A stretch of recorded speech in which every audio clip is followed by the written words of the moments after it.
ವರದಿ. ಮಂತ್ರವಾಡಿ ಜಾತ್ರೆಯಲ್ಲಿ ಅಕ್ರಮ ಜೂಜಾಟ ಆರೋಪ, ಪೊಲೀಸ್ ಇಲಾಖೆ ಮೌನ. ಪುರಾಣ ಪ್ರಸಿದ್ಧ ಹಾವೇರಿ ಜಿಲ್ಲೆಯ ಸವಣೂರು ತಾಲೂಕಿನ ಮಂತ್ರವಾಡಿ ಗ್ರಾಮದಲ್ಲಿ ನಡೀತಾ ಇರುವ ರೇವಣಸಿದ್ದೇಶ್ವರ ಜಾತ್ರೆ ಇದೀಗ ಅಕ್ರಮ ಜೂಜಾಟ ಆರೋಪಗಳಿಂದ ಸುದ್ದಿಯಲ್ಲಿದೆ. ಜಾತ್ರೆಯ ಹೆಸರಿನಲ್ಲಿ ಕೆಲವರು ಅಕ್ರಮ ಜೂಜಾಟ ನಡೆಸುತ್ತಿದ್ದಾರೆ ಎನ್ನುವ ಆರೋಪಗಳು ಕೇಳಿ ಬಂದಿದ್ದು, ಇದರಿಂದ ಸಾವಿರಾರು ರೂಪಾಯಿಗಳನ್ನ ಜನರು ಕಳೆದುಕೊಳ್ಳುತ್ತಿದ್ದಾರೆ ಎಂಬ ಮಾಹಿತಿ ಸಾರ್ವಜನಿಕ ವಲಯದಲ್ಲಿ ಹರಿದಾಡ್ತಾ ಇದೆ.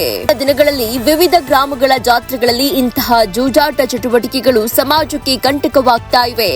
ಜಾತ್ರೆಗೆ ಬರುವ ಭಕ್ತರು ಹಾಗೂ ಸಾರ್ವಜನಿಕರಿಗೆ ದುಪ್ಪಟ್ಟು ಹಣ ಕೊಡುವ ಆಮಿಷ ತೋರಿಸಿ ಜೂಜಾಟಕ್ಕೆ ಸೆಳೆಯಲಾಗ್ತಾ ಇದೆ ಎನ್ನಲಾಗ್ತಾ ಇದೆ. ಆದರೆ ಈ ಅಕ್ರಮ ಚಟುವಟಿಕೆಗಳ ಬಗ್ಗೆ ಪೊಲೀಸರು ನಿರ್ಲಕ್ಷ್ಯ ವಹಿಸುತ್ತಿದ್ದಾರೆ ಎಂಬ ಆರೋಪವೂ ಕೇಳಿಬಂದಿದೆ. ಸಾರ್ವಜನಿಕರು ಪ್ರಶ್ನಿಸ್ತಾ ಇರುವಂತೆ ಇಂತಹ ಜೂಜಾಟಗಳ ಮೇಲೆ ಪೊಲೀಸ್ ಇಲಾಖೆ ಯಾವಾಗ ಕ್ರಮ ಕೈಗೊಳ್ಳಲಿದೆ ಎಂಬುದು ಈಗ ಎಲ್ಲರ ಪ್ರಶ್ನೆಯಾಗಿದೆ.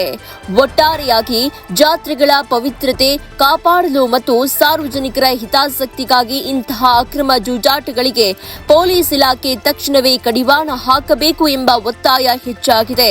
ಈ ಬಗ್ಗೆ ಸಂಬಂಧಪಟ್ಟ ಅಧಿಕಾರಿಗಳ ಸ್ಪಷ್ಟನೆಗಾಗಿ ಸಾರ್ವಜನಿಕರು ಕಾಯುತ್ತಿದ್ದಾರೆ. ವರದಿ Ramesh Somakkanavar, public news 24x7 Haveri. ಮತ್ತಷ್ಟು ಸುದ್ದಿಗಳಿಗಾಗಿ ನೋಡ್ತಾ ಇರಿ ಪಬ್ಲಿಕ್ ನ್ಯೂಸ್ 24x7. ಇದು ಸತ್ಯದ ಧ್ವನಿ.